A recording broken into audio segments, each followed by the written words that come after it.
So this allows the child to find his or her way of, it's not like you don't show them it. I mean, we have we read a lot. We have letters up on our little magnetic board for our kids to play with. I even have that leapfrog thing that, like, they play with once in a while that has the sounds of the letters and all of that. But, it's, when it clicks in their little brains, just like talking or walking or any of those things, they get it. It's like a switch goes off. And they start reading. Now, it may be when they're 8, 9, 10. We have a friend of ours that their son is grown now. He was an unschooler. That he didn't read until he was 12 or 13. And a lot of people would be like, oh my gosh. But, it's really a natural, normal thing for boys to be later readers anyway. But this, he wasn't interested. But you know what? It doesn't mean that he wasn't learning.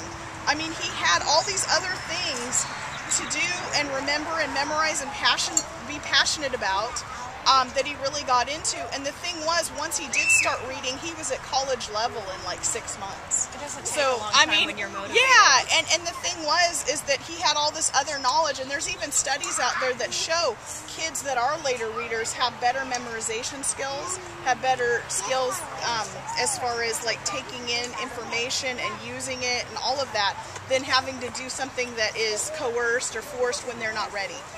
I think that's one of the misconceptions about unschooling is if you have a later reader or you have a child who's not, up to par, that you're neglecting them or you're not offering them all these things. And nothing could be further from the truth for most unschoolers who get it and understand what it's about.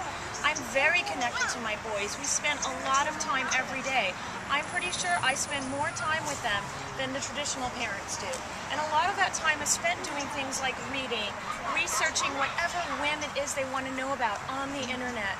Just exploring and me tuning in to where they're at and which direction to sort of guide them towards. So I'm aware that my 8-and-a-half-year-old is on the cusp of reading, so we have broken out every single phonics thing, and the difference is we're not shoving it down his throat. Right. We're just gently offering, would you like to spend some time and play, hey, this is a fun game, let's play this game. Right, and if the answer is no, we accept that. If they don't want to do it in the moment, maybe they've got something else that they're doing that's fascinating to them in the moment, and that's okay. It's okay. The thing is, because we aren't locked into any kind of timetable, we can really explore the world and let them explore freely and not,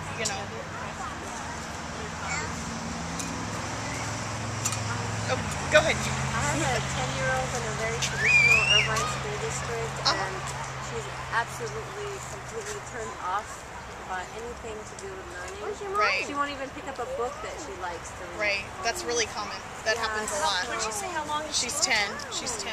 She's been in school from beginning. Oh, yeah. she's just de-schooled. There's, you know what? She's just taking well, a she's break. still in school. Oh, she is. Well, that's really common. If you take her out, it's really common for there to be like a de-schooling period. It's usually 1 or 2 months per year of school that they've been in. That it'll look like they're not doing anything for a long time if you're letting her be out and everything. But she really is just decompressing, and she's going to really need that time. And she will eventually find the love and the passion back, so it's not too late. It's not too late. It's just, it does take time. You just have to be patient. And I would just let her kind of unwind. I'd treat it like summer vacation. Treat it like you're on break and have fun. And long break. Right. Just take, So you pulled her out of school?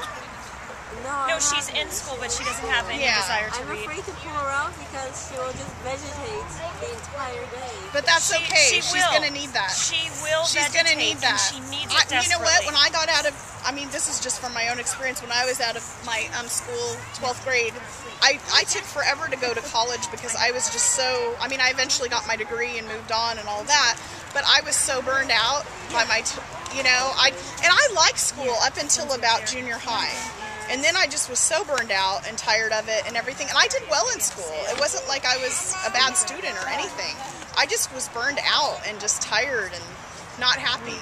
But it took me years to decide to go back, though, to college. Because I was just so burned out on the whole forced learning. And, it wasn't... Right. And you just want to... Yeah, she will come out of school and it will look like she's doing nothing. She will be... she will be decompressing. Absolutely be It's almost like decompressing. getting over a trauma. I know this sounds bad, but it's almost like you're traumatized and you're getting over a trauma. And you need time to like let it go. Like all that forced and coercion. You need time to find for her own rhythm. For her to find her passion and her love of learning again, Yeah. she's really gonna need time to find it again. And that's going to take time, and you just have to be patient. Because I've been through a traditional school and college and all that, I feel like Me too. I could not You'll have to de-school as well. Yeah, it's more, you know, it's more for like There's us to like de-school than them. Deschooling gently. She'll figure out a way. De-schooling ourselves. Unschooling our children, De-schooling de-schooling ourselves. ourselves. Yeah, That's an Allison excellent Mackey. book. Yeah, Allison Mackey. Hey, Catherine. This is Catherine Colwell, by the way, and she has teenagers and also a young son too. But her oldest is 16, or 16, just turned Catherine's 16. the president of the board of HSC, Homeschool Association of California. So she's a really good contact. Yeah, a lot of she's excellent. homeschoolers. And she's been unschooling and started attachment parenting and unschooling all the way up. So she's also a really great resource. I would feel like I need to be practically adopted by an unschooling family in order to learn. We'll come to Dragon Tree Park you know on what? Wednesdays. That's your adoption That's how you process. Yeah, come to the park day, get to know everybody. I mean, there's, you know, you won't find like a bigger group of unschoolers together really on a weekly basis. Yeah, on a regular basis. That's why a lot of people drive far. She's in Lake Forest and drives all the way up to Long Beach. And I'm from that area, so it's not so much. And I'm from Corona. She's from Corona and drives all the way down to Long Beach. It's 50 miles. Yeah, yeah. My local group used to be an unschooling group, and it's less so now, so I do the drive. Yeah. Yeah. Can I ask, like, how do you budget all of your, I mean, unschooling, you're letting your son do this and that, Right. drive here or there. Right. That could add up. It does. It does. I mean, I think a lot of people, it depends on the family, and I think it you know, there's a lot of free resources too. There's a lot of really inexpensive field trips and free, you know, field trips. And also if you buy passes, which we do a lot, like passes to the museums or passes, you know, it can be cheaper. Yeah, there's sacrifice. I mean, I'm not going to lie. If one person's staying home, it's same with attachment. If you're staying home, if you're not working, you know, at any time there's not a second income. Now, some of our families do have a working mom, like she works from home or she works part-time, or the dad stays home. I don't want to say the dads, because sometimes the dad will do it too. So, it just depends. I mean, it depends on what works for your family. So it's very flexible. And if you start looking at all the different unschooling families, every family's different. You know, not everybody looks the same. Even though we kind of go by the same principles and everything, you know, the same kind of ways of, you know, we look at the world a lot similar. Our families are a lot different. I mean, some, you know, resources are vary from family to family, different things. But, you know, I will say that our community does help each other, though. I mean, we go, like when we do a field trip, like a lot of us, you know, if we do a big group, we get discounts. We try to help each other, you know. For homeschoolers, Yeah. there's great discounts. I mean, the Aquarium of the Pacific puts on a homeschool day each year, and it's $6 per person.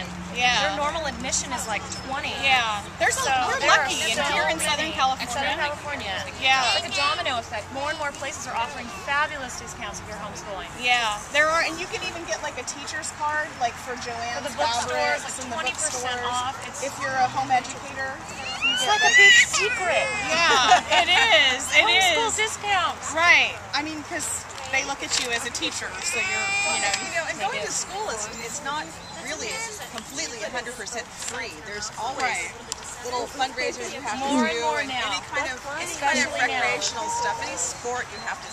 It's very expensive. Like And the $800 for soccer. yeah, and clothes, like Sorry. you want your kids to be hip, you know, you don't want them to fit in. We have a friend who's homeschooling one daughter and has the other daughter in public high school. It's her choice. She wants to be. But all the things she does in the drama department are completely funded by fundraising from the parents. And it is really expensive. Yeah.